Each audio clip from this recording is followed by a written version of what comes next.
आप सुन रहे हैं समाचार एजेंसी ऑफ इंडिया की साई न्यूज में ऑडियो बुलेटिन। नमस्कार, आप सुन रहे हैं समाचार एजेंसी ऑफ इंडिया की साई न्यूज की समाचार श्रृंखला में बृहस्पतिवार 1 अप्रैल का राष्ट्रीय ऑडियो बुलेटिन। सुप्रीम कोर्ट ने बिहार सरकार की एक अपील को खारिज कर दिया और अदालत का समय बर्बाद करने के लिए राज्य सरकार पर 20,000 रुपये का जुर्माना लगाया। विभिन्न पक्षों के एक मामले पर सहमत होने के बाद पटना हाई कोर्ट में मामले का निस्तारण करने से यह अपील जुड़ी हुई थी। न्यायमूर्ति एस.के. कौल और न्यायमूर्ति आर.एस. रेड्डी ने कहा कि राज्य सरकार ने हाई कोर्ट की खंडपीठ के आदेश के विरुद्ध पिछले वर्ष सितंबर में सुप्रीम कोर्ट में विशेष अनुमति याचिका SLP दाखिल की थी। हाई कोर्ट ने इसका याचिका का सहमति के आधार पर निस्तारण कर दिया था। सुप्रीम कोर्ट ने कहा कि हाई कोर्ट ने अपने आदेश में कहा कि मामले पर कुछ समय सुनवाई के बाद राज्य सरकार की ओर से उपस्थित हुए अधिवक्ता ने संयुक्त रूप से आग्रह किया कि अपील का सहमति के आधार पर निपटारा किया जाए। पीठ ने कहा इसके बाद सहमति के आधार पर निपटारा कर दिया गया। इसके बावजूद विशेष अनुमति याचिका दायर की गई। हम इसे अदालती प्रक्रिया का पूरी तरह दुरुपयोग मानते हैं और वह भी एक राज्य सरकार द्वारा। यह अदालत के समय की भी बर्बादी है। पाकिस्तान के मंत्रिमंडल ने बृहस्पतिवार को आर्थिक समन्वय समिति ECC के भारत से चीनी और कपास आयात करने के फैसले को खारिज कर दिया। मीडिया में आई खबरों में यह जानकारी दी गई। यह फैसला पाकिस्तान के नए वित्त मंत्री हम्माद अजहर द्वारा बुधवार को की गई उस घोषणा के बाद आया जिसमें उन्होंने उनकी अध्यक्षता में हुई ECC की बैठक के बाद भारत से कपास और चीनी के आयात पर लगे लगभग 2 वर्ष पुराने प्रतिबंध को वापस लेने की घोषणा की थी।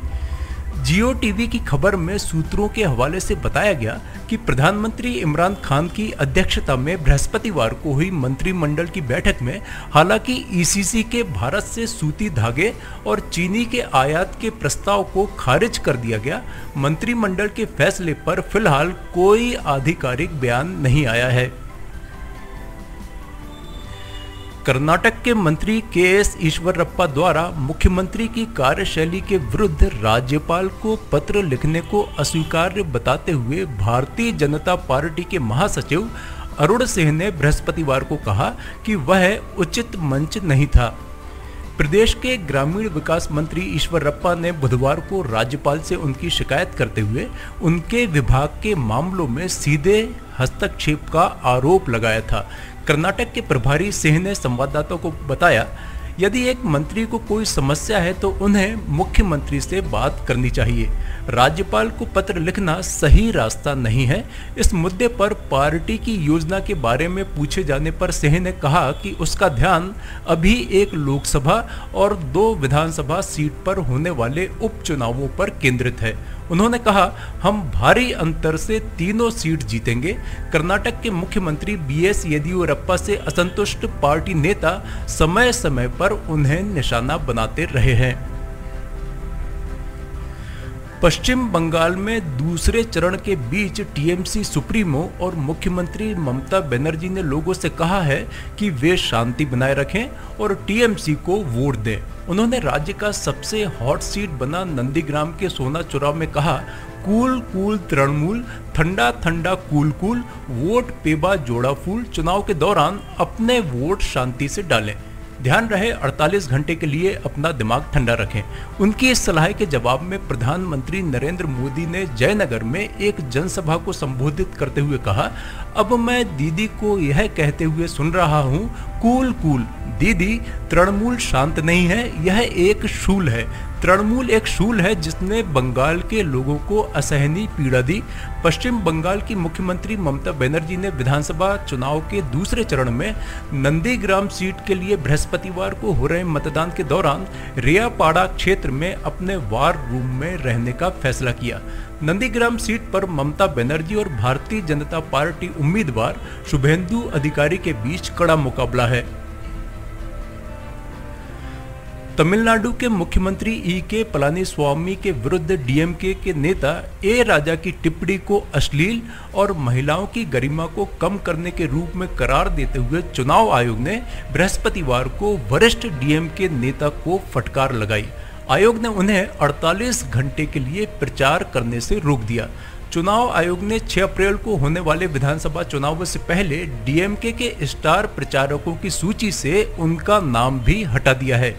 चुनाव आयोग ने 1 अप्रैल को आदेश जारी कर ए राजा को कहा, आयोग आपको सतर्क रहने और किसी के विरुद्ध अपमानजनक, अश्लील और गरिमा कम करने वाली टिप्पणी न करने की सलाह देता है। मुख्यमंत्री पलानीस्वामी के विरुद्ध ए राजा की टिप्पणी पर एआईडीएमके की शिकायत के बाद चुनाव आयोग ने राजा को 30 मार्च को नोटिस भेजा था। पिछले हफ्ते स्टालिन के बेटे उदयनिधि स्टालिन के लिए चेपक थिरुवल्लीकेनी सीट पर प्रचार के दौरान ए राजा ने मुख्यमंत्री पलानीस्वामी को निशाने पर लिया था। देशव्यापी टीकाकरण अभियान का विस्तार करते हुए केंद्र सरकार ने अप्रैल महीने के सभी दिनों में अर्थात 30 अप्रैल तक सार्वजनिक और निजी क्षेत्र के कोविड टीकाकरण केंद्रों पर टीकाकरण किए जाने की घोषणा की। केंद्र ने सभी राज्यों और केंद्र शासित प्रदेशों को कहा है कि उन्हें अप्रैल के दौरान छुट्टियों सहित महीने के सभी दिनों में टीकाकरण केंद्रों में कोविड वैक्सीन की खुराक की व्यवस्था करना होगी और टीकाकरण करना होगा। यह कदम 31 मार्च को राज्यों और केंद्र शासित प्रदेशों के साथ विस्तृत विचार विमर्श के बाद उठाया गया है, जिससे कि कोविड टीकाकरण की गति और कवरेज में तेजी से वृद्धि सुनिश्चित की जा सके। यही नहीं, सार्वजनिक और निजी क्षेत्रों के सभी कोविड टीकाकरण केंद्रों का बेहतर उपयोग करने की भी योजना बनाई गई है। देश में कोरोना से जिस आयु वर्ग को सबसे अधिक जोखिम है, उनकी रक्षा के लिए टीकाकरण तेजी से किया जा रहा है। नियमित रूप से टीकाकरण की समीक्षा और निगरानी भी की जा रही है। समाचारों के बीच में हम आपको यह जानकारी भी दे दें कि मौसम के अपडेट जानने के लिए समाचार एजेंसी ऑफ इंडिया के चैनल पर प्रतिदिन अपलोड होने वाले वीडियो अवश्य देखें। मौसम से संबंधित अपडेट मूलतः किसानों, निर्माण कार्य, यात्रा या समारोह आदि के लिए फायदेमंद साबित हो सकते हैं। समाचार एजेंसी ऑफ इंडिया के द्वारा अब तक मौसम के जो पूर्वानुमान जारी किए गए हैं वे 95 से 99% तक सही साबित हुए हैं। केंद्र सरकार के नए कृषि कानून के विरुद्ध जारी किसानों का आंदोलन अभी 8 महीने और चलेगा। भारतीय किसान यूनियन के प्रवक्ता राकेश टिकैत ने बृहस्पतिवार को कहा कि आंदोलन अभी 8 महीने और चलाना पड़ेगा। किसान को आंदोलन तो करना ही पड़ेगा, यदि आंदोलन नहीं होगा तो किसानों की जमीन जाएगी। किसान नेता राकेश टिकैत ने कहा कि 10 मई तक किसान अपनी गेहूं की फसल काट लेंगे, उसके बाद आंदोलन को गति मिलेगी। पिछले 4 महीने से अधिक समय से किसान दिल्ली में कई बॉर्डर पॉइंट पर डेरा डाले हुए हैं। ये किसान 3 नए कृषि कानूनों को वापस लेने की मांग पर अड़े हुए हैं। सरकार और किसानों के बीच कई चक्र की बातचीत भी हुई, लेकिन कोई हल नहीं निकला। किसान इस बात पर अड़े हुए हैं कि वे तब तक विरोध प्रदर्शन बंद नहीं करेंगे जब तक कानून को पूरी तरह से वापस नहीं ले लिया जाता है और न्यूनतम समर्थन मूल्य के लिए कानूनी गारंटी नहीं मिल जाती है। पश्चिम बंगाल और असम की 69 सीट पर बृहस्पतिवार को दूसरे चरण के चुनाव के लिए मतदान हुआ।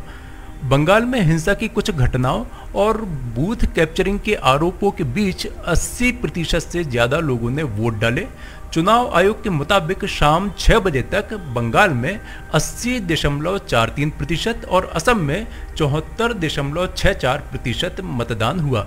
बंगाल में पहले चरण में 79.79% और असम में 72.14% मतदान हुआ था।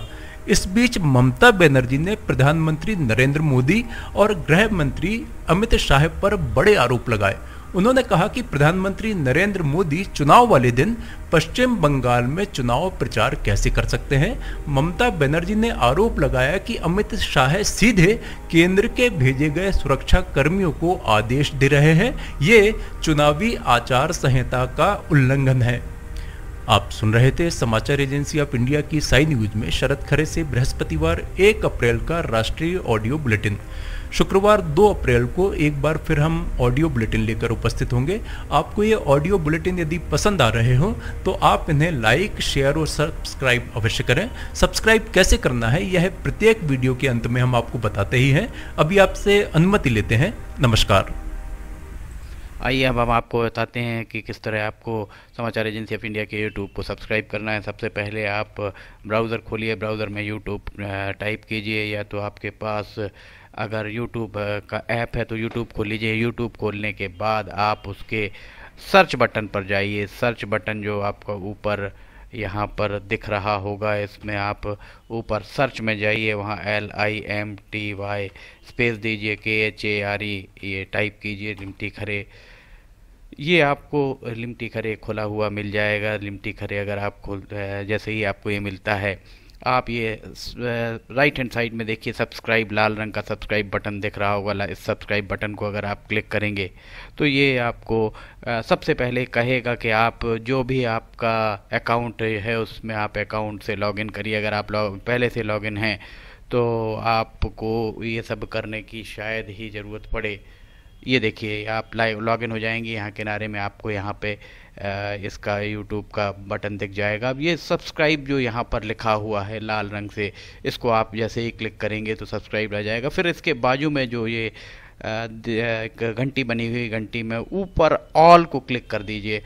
इस तरह से आप यूट्यूब चैनल को सब्सक्राइब कर लेते हैं। और उसके बाद अगर आप इस पर क्लिक करेंगे तो यहाँ क्लिक करने के बाद आप देखिए यहाँ वीडियोज़, प्लेलिस्ट सब कुछ आपके सामने मौजूद मिल जाएगी। इस तरह आप सब्सक्राइब कर सकते हैं।